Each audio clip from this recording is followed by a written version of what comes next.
Hello dear students, I hope you all are doing fine. Myself Gaurav Kumar. Let's start our discussion today for class 9 civics, chapter 1, that is what is democracy, why democracy. The topic for the discussion in this class are what is democracy, arguments in the favor of the democracy, or you can say merits of the democracy, and arguments against the democracy or demerits of the democracy. Hello everyone. As we are discussing about what is democracy and why democracy, so first of all we should know that what is democracy. In democratic form of government, the government is basically elected by citizens. It means that citizens have the right to elect their representatives. And how they elect their representative? With the help of right to vote.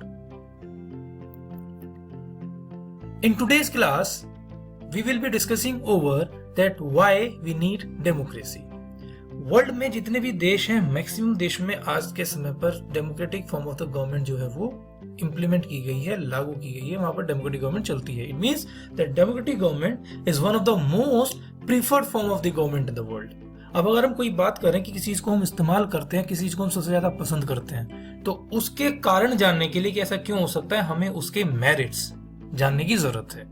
But in today's class we will discuss both the aspects, arguments in the favor of the democracy and arguments against the democracy.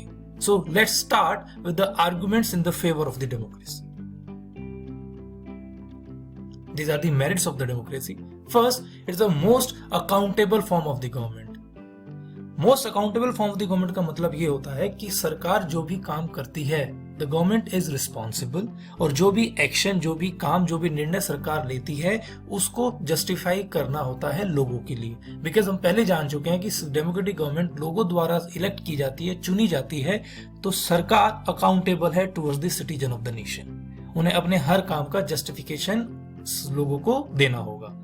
अगर people found that government is not accountable या government अपने काम को justify नहीं कर पा रही है, तो people may reject the government in the next election and they can change the government. Next point is it improves the quality of decision making.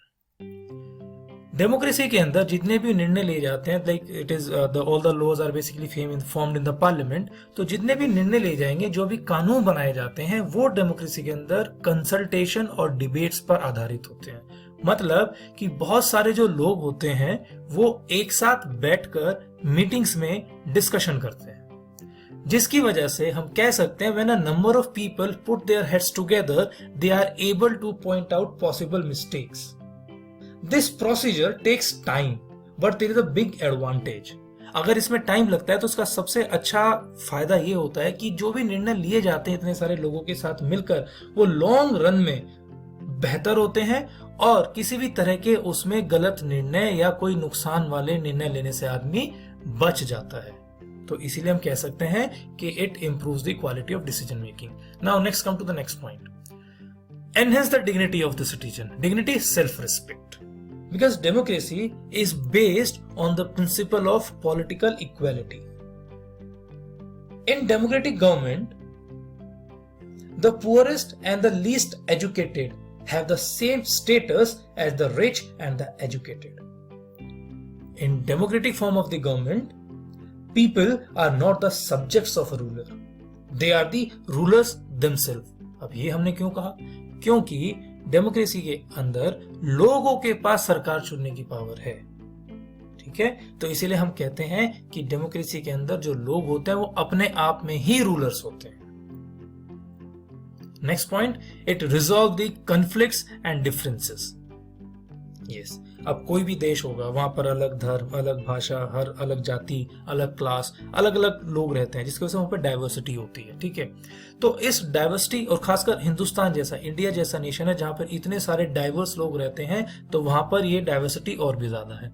अब इस डाइवर्सिटी के साथ में समय प्रॉब्लम क्या होती है कि जो एक ग्रुप होता है, जो पावरफुल ग्रुप होगा, जो ये मेजॉरिटी में होगा, वो हमेशा कोशिश करेगा कि अपने फेवर में चीजें की जाए या अपने जो निर्णय उसको पसंद है वो निर्णय इंप्लीमेंट किए जाए। तो इस प्रोसेस में what they try to do, the powerful groups they try to dictate their terms on the other people, but in democracy they cannot dictate their terms on the like this on the group which are less in number, which are in minority.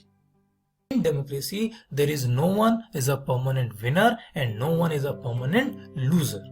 It allows us to correct its own mistake.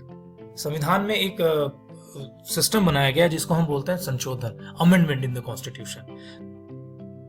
मान लिया संविधान में हमने कोई कानून बनाया था या हमने पार्लियामेंट में कोई कानून पास किया था, जिस समय पास किया था उस समय उसकी आवश्यकता थी, लेकिन आज के समय में उसकी आवश्यकता नहीं है। तो हम संविधान में संशोधन के माध्यम से, अमेंडमेंट के माध्यम से हम उसको हटा सकते हैं। दूसरा, अगर कोई ऐसा नया कानून है जो हमारे पास संविधान में या हमारे देश के विधि में, कानून में नहीं है, तो हम अमेंडमेंट की सहायता से उसको लागू भी कर सकते हैं। तो इसीलिए हम बोलते हैं कि democracy always allow us to correct its own mistake. अगर कोई कमी रह गई है या कोई गलती हो गई है तो डेमोक्रेसी में with the help of constitution amendment हम अपनी वो गलती सुधार सकते हैं और उसको लागू कर सकते हैं नए सिरे से, सही तरीके से।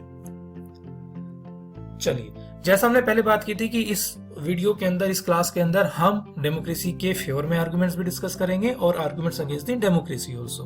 तो अभी तक हमने डिस्कस किए थे argument in the favour of the democracy. Now let's discuss about the some negative aspects. First, it leads to instability. मतलब डेमोक्रेसी में हर 5 साल के बाद हमको पता है कि इलेक्शंस होते हैं। तो जब इलेक्शंस होते हैं तो हो सकता है कई बार कि जो सरकार है या जो लीडर है वो जो पहले इलेक्शन में या सरकार में था वो इलेक्शन हार जाए। इलेक्शन हारने के बाद तो वो सरकार से हट जाएगा। तो इसमें क्या होता है कि leaders after 5 years they always keep changing. और जब हम एक बहुत बड़े नेशन के डेवलपमेंट की बात करते हैं तो उसमें पॉलिसी इंप्लीमेंट करने के लिए, लागू करने के लिए और उनका फीडबैक, फॉलो अप लेने के लिए हमें थोड़े ज्यादा समय की आवश्यकता होती है। तो but after every 5 years it may be possible that people or the leaders may change, or sometimes it happens that people, the leaders may change even before the 5 year also. So it lead to instability. Next, no scope of morality. हमें सबको पता है that election जो है it is basically a competition among the leaders, और ये साथ के साथ एक पावर प्ले है, शक्ति प्रदर्शन का खेल है। ठीक है, तो एक कैंडिडेट दूसरे कैंडिडेट से जीतने के लिए किसी भी तरह से, किसी भी प्रकार की डर्टी ट्रिक्स इस्तेमाल कर सकता है। इसकी वजह से क्या होता है कि मोरालिटी का जो स्कोप होता है वो डेमोक्रेसी के अंदर से खत्म हो जाता है। Next is it delays the decision making. अभी हमने एक आर्गुमेंट फेवर में डिस्कस किया था that it improves the quality of decision making, क्योंकि डिस्कशन होता है बहुत ज्यादा और मीटिंग्स होती हैं। लेकिन ये एक नेगेटिव पॉइंट भी होता है, क्योंकि कई बार जब हम डिस्कशन और मीटिंग्स करते हैं तो उसकी वजह से डिसीजन मेकिंग जो होता है वो प्रोसेस हमारी लेट हो जाती है। तो ये नेगेटिव पॉइंट कैसे हुआ, क्योंकि कई बार ये होता है कि हमें जिस निर्णय की या जिस कानून की उस तत्कालीन समय पर, कंटेम्पररी टाइम पर आवश्यकता है, वो पास नहीं हो पाता मीटिंग की वजह से, डिस्कशन की वजह से, पार्लियामेंट से रुक जाता है। फिर अगर वो 2 साल बाद, 4 साल बाद या 10 साल बाद अगर वो कानून पास होकर इंप्लीमेंट होगा तो उसकी महत्व, उसकी इंपॉर्टेंस जो है वो खत्म हो जाती है। ठीक है, because as many people have to be consulted in the democracy, तो decision making may take times. So it is also another, you can say, negative aspect or argument against the democracy. Now it's lead to bad decisions. How it leads to bad decision? Because in democracy all the decisions are basically taken by the elected representatives or elected leaders in the parliament.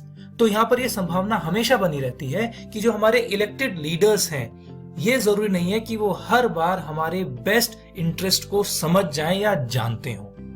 और जब वो हमारे best interest को, हमारे लिए क्या सही है क्या गलत है, वो बेस्ट नहीं जान पाएंगे, तो जो कानून वो बनाएंगे हो सकता है कि वो बेस्ट ना हो।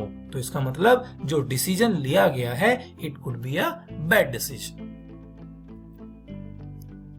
अगला हम बात करते हैं it's lead to corruption. Yes, as it is based on electoral competition, as we have discussed earlier also, तो इलेक्टोरल कंपटीशन में होता है, तो अपनी जीत सुनिश्चित करने के लिए चुनाव में लीडर्स कई बार करप्शन को बढ़ावा देते हैं, पैसे के बदले या सामान के बदले, अपनी वोट अपने फेवर में लेना चाहते हैं, जैसे हम कई बार सुनते भी हैं नोट के बदले वोट। तो ये जो ऐसे कुछ तरीके होते हैं, उनकी वजह से डेमोक्रेसी के अंदर हमारे करप्शन के बढ़ने के चांसेस ज्यादा रहते हैं। तो डियर स्टूडेंट्स, आज की क्लास में हम लोगों ने डिस्कस किया है arguments against the democracy, arguments in the favor of the democracy, and yes, definition of the democracy. Thank you.